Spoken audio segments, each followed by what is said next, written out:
Hey everybody, welcome to your June 2024 monthly forecast. So you know what, before I begin, I have to tell you about this new report I have. It's actually not new, it's just that quite a few people have been ordering it. Remember, if you ever want to know about anything, just email me. Okay, my email address is in the description box below. In fact, all the information is in the description box below, okay, to my website, to whatever. But it's easiest to just like email me and see if I do a certain kind of report, okay. But what it is it's this report. It's the same kind of report as I'm doing now, only it's based on your personal chart. So it's just like a monthly overview, okay. So I'll put it down again in the description box, but I just wanted you to know that it's available, and it is just $30.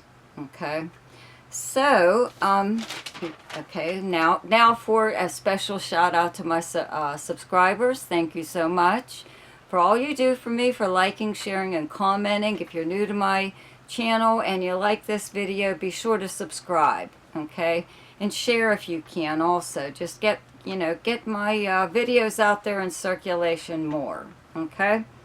So anyways, the sun is in Gemini right up until the 20th, and Mercury moves into Gemini on the 3rd.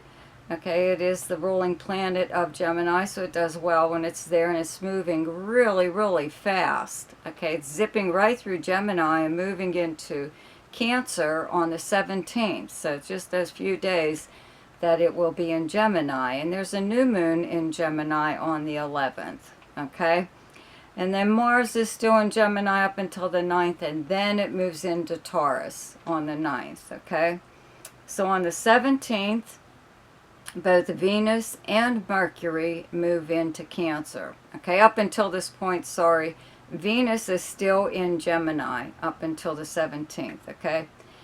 And also Mercury. So they both move into Cancer on the 17th, and the Sun moves into Cancer on the 20th, and there's a full moon in Capricorn on the 2nd, and on the 29th, Saturn turns retrograde, okay?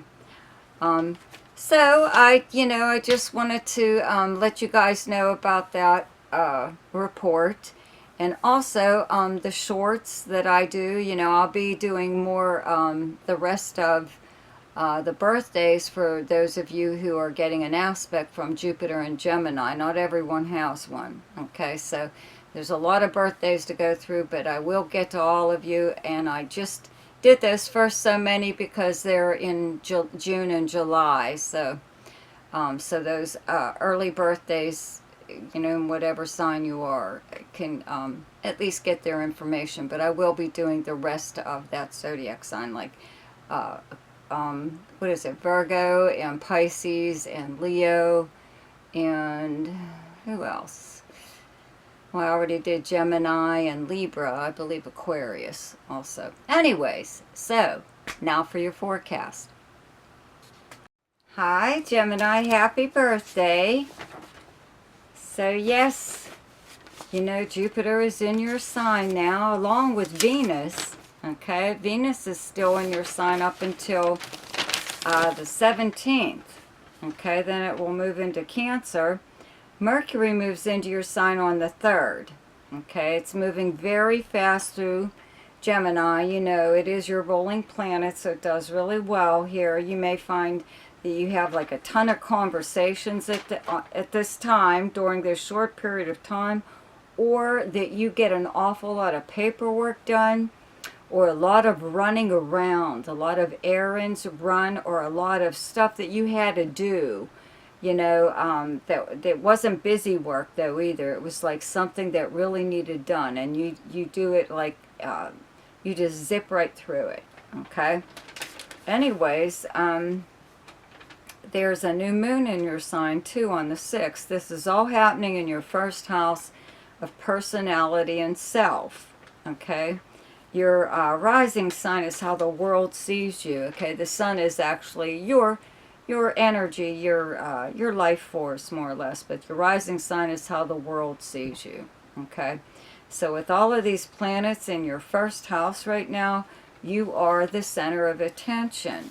Okay, with the sun draws attention to you if it's in your first house or your 10th house, okay, your most public house.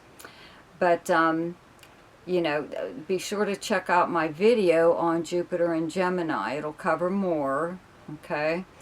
But having Venus here at the same time, if you are familiar with my videos, you know that I always say when Venus is in your first house or your own sign or your 10th house, to milk it for all you can. Okay, I'm sure I mentioned this last month when Venus went into your sign, okay, but it's still here up until the 17th. So you are still, you know, can do no wrong, practically, okay? Again, people find you far more appealing now than they do at any other time. They really want to do nice things for you. They want to do little favors for you. I always tell people, you know, if you have to talk to someone that's hard to talk to, maybe you need their cooperation or something, this is the time to do it when Venus is in your sign, okay? People are more willing to like give you the benefit of the doubt, or at least, you know, meet you halfway or something or other, okay? So, you know, don't be surprised if you receive, you know, some kind of really nice gift totally out of the blue. You weren't expecting it or something or other, something very nice. It could be in regards to your birthday, but it could be like a just because kind of thing, you know. But around this new moon is your new beginning. It starts your new year. That's what the new moon does. We all have one new moon and one full moon a year, okay? So this begins your year from June of 2024 through June of 2025.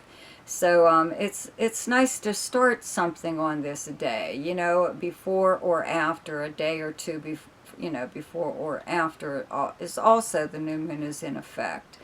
But if you don't do anything, it doesn't mean that, you know, it was wasted or anything, you know. It's a nice time to maybe even just make a list of, you know, your priorities or what it is you would like to accomplish or something within the next year. Okay, so Mars does move into Taurus on the 9th, and where you have Taurus in your chart is your 12th house. It is your house of secrets and confidences and behind-the-scenes activities by you or someone else.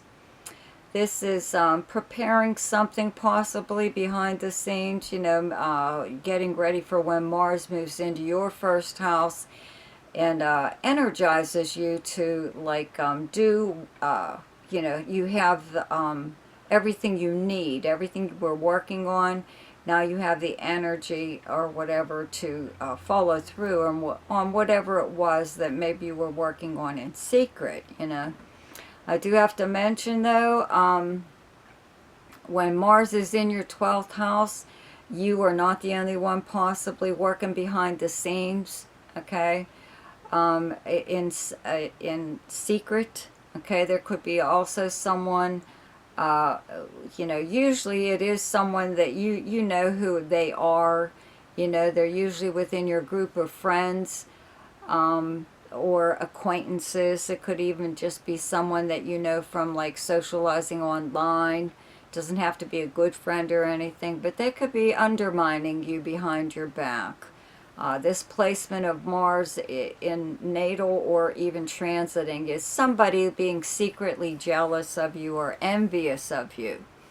Okay, so, but you know who it is, you know what I mean? You know what's going on. Because they've possibly said something to you or acted in a certain way. Whatever. They may even just be upset that maybe you are not spending enough time with them, or, you know, giving them kind of like priority or whatever over your other friends. Whatever. You know how some people get weird like that. Well, anyway, you know, so it's what Mars in your 12th house is good for, though, is making plans that you are going to implement once Mars moves into your sign, okay? So you're just like looking out for yourself. You know, you could even be doing like, you know, just research on whatever it is you need to know. You know, so you need, so you know how to proceed somewhere down the line. But that's what it is sometimes, is just you know, checking things out, investigating, finding out whatever it is that you need to know for like self-preservation. Okay. Mars is the me planet. So you're just watching out for yourself. That's all. So then the Sun moves into Cancer on the 20th, and Venus and Mercury both move into Cancer on the 17th in your second house, where you have the sign of Cancer. And this is really nice. This is your house of earned income, how you earn your money through whatever job or career you have, or if you're retired, some kind of retirement coming in that you live off of. With the Sun here, and especially with Venus, Venus attracts money, things like money to you, but also Venus-related things like art and luxury items, jewelry, things like that. So you could be on the receiving end of something like that. You know, it could be for your birthday, or yeah, a belated birthday gift or something or other. But you know, you could be adding to your, you know, collection of, again, jewelry, or just something that you like, you know, something that is valuable, like personally valuable to you. Okay. Second house is your investments, your possessions, your valuables, but also your personal values and your sense of self-worth. Okay. So, you know, just with the really nice planets here all at the same time, Sun, Mercury, and Venus. Okay, this is attracting money to you, or possessions, or if you were waiting on something, if something was stalled, okay, maybe, especially with Mercury's like a timer in astrology. So maybe finally, you know, you're getting your money now that Mercury's here in your money house, okay? Now, there is a full moon in Capricorn on the 21st in your 8th house, where you have the sign of Capricorn. It's directly across from your second house of Cancer, and it is also a money house, but it's other people's money and resources. It's also shared property and shared debt that you own, you know, with someone else. Bank accounts, credit cards, anything like that.